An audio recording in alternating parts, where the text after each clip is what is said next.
Hello what's up everybody, my name is Snake and welcome to my YouTube channel. Guys, आज के इस video में हम कुछ इंटरेस्टिंग वर्ड्स के साथ साथ कुछ फ्रेजेस और कुछ इडियम्स के बारे में बात करेंगे। तो चलिए गाइस, फटाफट से वीडियो को स्टार्ट करते हैं। पहले मैं बात करूंगा comment me your doubts, I will try my best to dispel. यहाँ पर डिस्पेल सिंपली एक वर्ड है, इसको एज अ वर्ब यूज़ किया जाता है। इसका मतलब होता है किसी के डर को ख़त्म कर देना या फिर किसी के शक को ख़त्म कर देना, उसको दूर कर देना। तो यहाँ पर ये बोला जा रहा है कि तुम्हारे जो भी डाउट्स हैं, तुम्हारे जो भी शक हैं, उनको मुझे कमेंट करके बताओ। मैं अपनी पूरी कोशिश करूँगा उन सारे शकों को दूर करने की या फिर ख़त्म करने की। नेक्स्ट मैं बात करूँगा the stigma of being alcoholic will always be with you. यहाँ पर स्टिग्मा एक वर्ड है, इसको एज अ नाउन यूज़ किया जाता है। इसका मतलब होता है किसी चीज़ का लांछन, या फिर ऐसे भी बोल सकते हैं किसी चीज़ का कलंक, क्योंकि नाउन है। तो यहाँ पर ये सिंपली बोला जा रहा है कि एक अल्कोहलिक होने का लांछन या फिर एक दारूबाज होने का लांछन या फिर कलंक हमेशा तुम्हारे साथ रहेगा। नेक्स्ट मैं बात करूँगा I did work out continuously for 2 hours. It was very grueling. यहाँ पर continuously सिंपली एक एडवर्ब है, इसका मतलब होता है लगातार या फिर निरंतर। और grueling एक वर्ड है, इसको एज एन एडजेक्टिव यूज़ करते हैं। इसका मतलब होता है कि कुछ है जो थका देने वाला है या फिर बहुत ज़्यादा थकाऊ है। तो यहाँ पर ये बोला जा रहा है कि लगातार मैंने 2 घंटों तक वर्कआउट किया या फिर एक्सरसाइज की। इट वॉज़ वेरी ग्रूलिंग, मतलब ये बहुत ही ज़्यादा थका देने वाला था या फिर बहुत ज़्यादा थकाऊ था। नेक्स्ट मैं बात करूँगा कार प्लाउड इनटू मम crowd for diet. Plough simply एक वर्ड है, इसको एज अ वर्ब यूज़ किया जाता है। इसका मतलब होता है खेत में हल चलाना या फिर खेत में हल जोतना। लेकिन यहाँ पर एक फ्रेजल वर्ब भी है, प्लाव इनटू समबडी या फिर प्लाव इनटू समथिंग। इसका मतलब होता है झटके से काबू ना पाते हुए किसी चीज़ से टकरा जाना या फिर किसी पर्सन से टकरा जाना। मम एक वर्ड है, इसको एज अ नाउन यूज़ किया जाता है। इसका मतलब होता है शांत। और क्राउड एक वर्ड है, इसको एज अ नाउन यूज़ किया जाता है। इसका मतलब होता है भीड़। तो यहाँ पर सिंपली ये बोला जा रहा है कि एक तेज कार शांत भीड़ में जाकर अचानक से घुस गई और 4 लोगों की इसमें मौत हो गई। Next one is I was baffled about what to do next. यहाँ पर बैफर्ड सिंपली एक वर्ड है, इसको एज एन एडजेक्टिव यूज़ करते हैं। इसका मतलब होता है कि कोई पर्सन है वो बहुत ज़्यादा उलझा हुआ है, या फिर कोई चीज़ है वो बहुत ही ज़्यादा उलझी हुई है, या फिर कोई पर्सन है वो असमंजस में है। तो यहाँ पर ये बोला जा रहा है कि आगे क्या करना है इस बात को लेकर मैं बहुत ज़्यादा असमंजस में था या फिर बहुत ज़्यादा उलझा हुआ था। नेक्स्ट मैं बात करूँगा इंस्टाग्राम पोस्ट स्पार्क्ड अ स्टॉर्म। यहाँ पर स्पार्क सिंपली एक वर्ड है, इसको हम एज अ नाउन भी यूज़ कर सकते हैं और एज अ वर्ब भी यूज़ कर सकते हैं। यहाँ पर एज अ वर्ब यूज़ किया जा रहा है, तो इसका मतलब होता है किसी चीज़ में आग लगना या फिर कोई बहस है या फिर उस लड़ाई को शुरू करने का कारण बनना।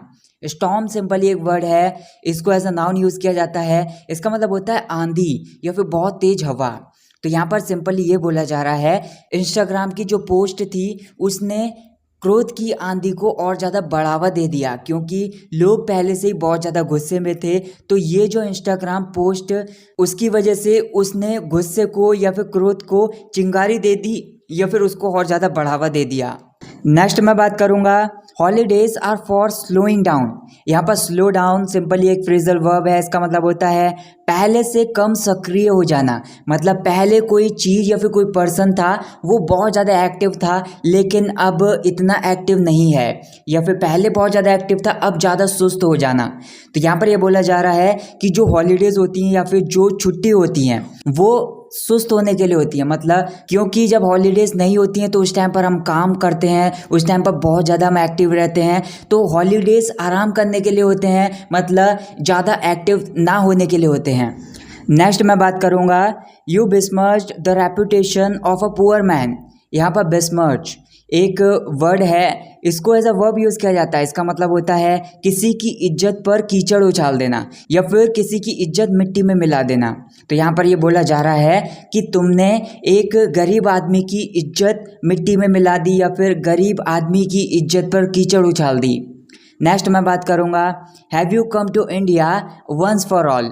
वंस फॉर ऑल सिंपली यहाँ पर एक फ्रेज है, इसका मतलब होता है हमेशा के लिए, मतलब लाइफ टाइम के लिए। तो यहाँ पर ये बोला जा रहा है कि आप किसी से पूछ रहे हो कि क्या आप इंडिया हमेशा के लिए आ चुके हो, मतलब क्या आप इंडिया में हमेशा रहोगे। नेक्स्ट मैं बात करूँगा I resented the way she talk to me. यहाँ पर रिजेंट सिंपली एक वर्ड है, इसको वर्ब के रूप में यूज़ कर सकते हैं। इसका मतलब होता है किसी बात को लेकर बुरा मान जाना, या फिर कोई बात हो गई है उसकी वजह से नाराज़ हो जाना। तो यहाँ पर ये बोला जा रहा है कि जिस तरीके से उसने मुझसे बात की उसकी वजह से मैं बुरा मान गया, या फिर उसकी वजह से मैं नाराज़ हो गया। Next one is she looked at me with sombre expression. यहाँ पर सॉम्बर एक वर्ड है, इसको एज एन एडजेक्टिव यूज़ करते हैं। इसका मतलब होता है कि कोई पर्सन है वो बहुत ज़्यादा गंभीर है या फिर उदास है। तो यहाँ पर ये बोला जा रहा है कि उसने उदासी भरे भाव के साथ मुझे देखा।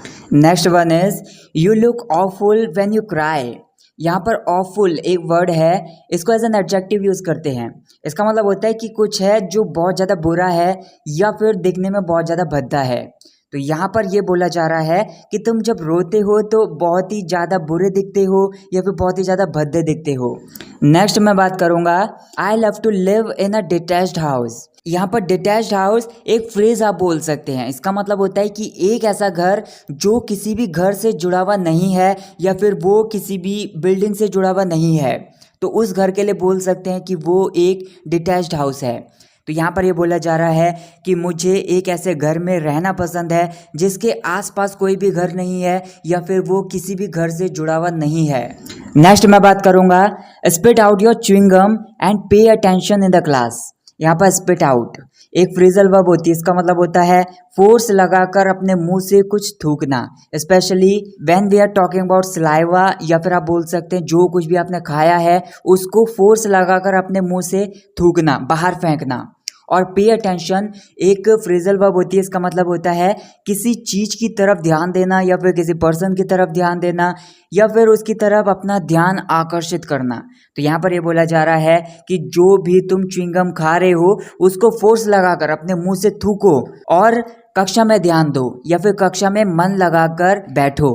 नेक्स्ट मैं बात करूँगा you are getting thin on top. यहाँ पर गेट थिन ऑन टॉप एक इडियम होती है, इसका मतलब होता है कि सिर के बाल बहुत ज़्यादा कम हो जाना या फिर सिर के बाल झड़ जाना। तो यहाँ पर आप सिंपली किसी से कह रहे हो कि तुम्हारे जो सिर के बाल हैं वो बहुत ज़्यादा कम हो रहे हैं या फिर तुम्हारे सिर के बाल झड़ रहे हैं। नेक्स्ट मैं बात करूँगा we know nothing about our new neighbour she is a cold fish. यहाँ पर एक फ्रेज है अ कोल्ड फिश। इसको हम किसी पर्सन के लिए बोल सकते हैं कि कोई पर्सन है जो एक पत्थर दिल इंसान है, या फिर एक ऐसा पर्सन है जो अनइमोशनल है, मतलब अपने इमोशंस को किसी के सामने बिल्कुल भी व्यक्त नहीं करता या फिर अपने इमोशंस को किसी के भी सामने जाहिर नहीं करता। तो ऐसे पर्सन के लिए बोल सकते हैं कि वो एक कोल्ड फिश है। तो यहाँ पर सिंपली आप बोल सकते हैं कि यहाँ पर ये बोला जा रहा है कि हम अपने नए पड़ोसी के बारे में कुछ भी नहीं जानते हैं, क्योंकि वो एक ऐसी इंसान है जो अपने इमोशंस को किसी के भी सामने व्यक्त नहीं करती है, अलग ही अलग रहना पसंद करती है। तो इसकी वजह से हमें बिल्कुल भी पता नहीं चलेगा कि वो किस तरह की एक इंसान है। नेक्स्ट मैं बात करने वाला हूँ it was such a hilarious movie. यहाँ पर एक वर्ड है हिलेरियस, इसको एज एन एडजेक्टिव यूज़ कर सकते हैं। इसका मतलब होता है कि कोई पर्सन है या फिर कुछ है जो बहुत ज़्यादा मजाकिया है, हास्यप्रद है या फिर मज़ेदार है। तो यहाँ पर ये बोला जा रहा है कि जो मूवी है ये बहुत ज़्यादा मजाकिया थी या फिर बहुत ज़्यादा मज़ेदार थी, जिसको देखने के बाद बहुत ज़्यादा मुझे हंसी आई थी। नेक्स्ट मैं बात करूँगा prepare the meal first I am starving. यहाँ पर प्रिपेयर द मील एक इडियम होती है, इसका मतलब होता है कि भोजन तैयार करना या फिर भोजन को बनाना। स्टार्व सिंपली एक वर्ड है, इसको एज अ वर्ब यूज़ किया जाता है। इसका मतलब होता है कि बहुत ज़्यादा भूखा होना। तो यहाँ पर ये बोला जा रहा है कि पहले भोजन को तैयार करो या फिर पहले भोजन को बनाओ, क्योंकि मैं बहुत ज़्यादा भूखा हूँ या फिर भूख की वजह से मैं मर रहा हूँ। So that's it for this video guys. अगर आपने ये वीडियो यहाँ तक देख लिया तो मैं चाहता हूँ कि आप कमेंट्स में 107 टाइप करके मुझे कमेंट करके बताइए। इससे मुझे पता चल जाएगा कि आपने वीडियो को लास्ट तक देखा है, और आपके जो भी डाउट्स हैं उनको भी मुझे कमेंट करके बताइए। मैं ज़्यादा से ज़्यादा उन पर वीडियोज़ बनाने की अपनी पूरी कोशिश करूँगा। Thank you so much much for watching this video. I will catch you in the next video. Take care.